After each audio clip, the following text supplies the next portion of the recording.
CET ಪರೀಕ್ಷೆಯ ವೇಳೆ ಜನಿವಾರವನ್ನು ತೆಗೆಯದೇ ಇರೋ ಕಾರಣಕ್ಕೆ ವಿದ್ಯಾರ್ಥಿಗೆ ಅವಕಾಶವನ್ನು ಕೊಟ್ಟಿರಲಿಲ್ಲ. ಇದೇ ವಿಚಾರಕ್ಕೆ ಸಂಬಂಧಪಟ್ಟಂತೆ ಪಬ್ಲಿಕ್ ಟಿವಿ ನಿರಂತರವಾಗಿ ವರದಿಯನ್ನು ಪ್ರಸಾರ ಮಾಡಿತ್ತು. ಪಬ್ಲಿಕ್ ಟಿವಿ ವರದಿಯಿಂದ ಬೀದರ್ನ ಈ ಸುಚಿರುತ್ ಅನ್ನುವಂತಹ ವಿದ್ಯಾರ್ಥಿಗೆ ನ್ಯಾಯ ಸಿಕ್ಕಿದೆ. ಪಬ್ಲಿಕ್ ಟಿವಿಗೆ ಧನ್ಯವಾದವನ್ನು ಹೇಳಿದ್ದಾನೆ ಸುಚಿರುತ್ ಕುಟುಂಬಸ್ಥರು. ಜಿಲ್ಲಾ ಉಸ್ತುವಾರಿ ಸಚಿವರಾದಂತಹ ಈಶ್ವರ್ ಖಂಡ್ರೆ, ಸಚಿವರಾದಂತಹ ರಹೀಂ ಖಾನ್ ಅವರು ಭೇಟಿ ಕೊಟ್ಟಿದ್ರಂತೆ.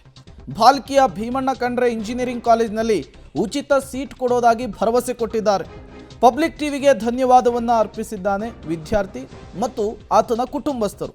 ಪಬ್ಲಿಕ್ ಟಿವಿ ವರದಿಯಿಂದ ನ್ಯಾಯ ಸಿಕ್ಕಿದೆ, ಧನ್ಯವಾದ ಅಂಥೇಳಿ ವಿದ್ಯಾರ್ಥಿ ಪಬ್ಲಿಕ್ ಟಿವಿ ಜೊತೆಗೇನೆ ಮಾತನಾಡಿದ್ದಾನೆ.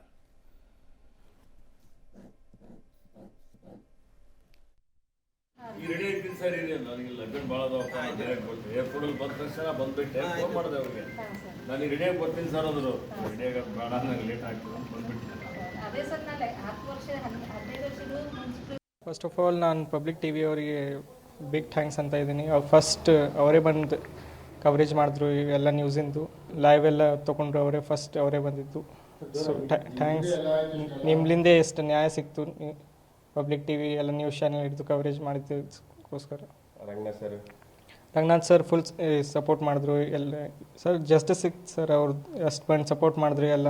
ನಾನು ಥ್ಯಾಂಕ್ಸ್ ಅಂತ ಇದ್ದೀನಿ. ಖಂಡ್ರೆ ಅವರು ಮತ್ತು ರಹೀಂ ಖಾನ್ ಸರ್ ಅವರು ಅಂದರು ನಿಮ್ಗೆ ಫುಲ್ ಸಪೋರ್ಟ್ ಇದೆ, ನೀವು BKIT ಕಾಲೇಜಲ್ಲಿ ಫ್ರೀ ಸೀಟ್ ಕೊಡ್ತೀವಿ, ಕಾಮೆಟ್ಗೆ ಎಕ್ಸಾಮ್ ಬರೀರಿ, ನಾವು ಫುಲ್ ಸಪೋರ್ಟ್ ಇದೆ ಅಂತ ಹೇಳಿದ್ರು ಸರ್ ಅವರು.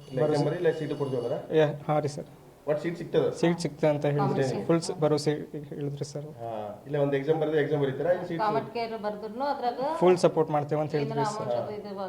ಏನು ಅವತ್ತು ಭಾಳ ಡಿಪ್ರೆಷನ್ದಾಗ ಹೋಗಿದ್ವು ಒಂಥರ.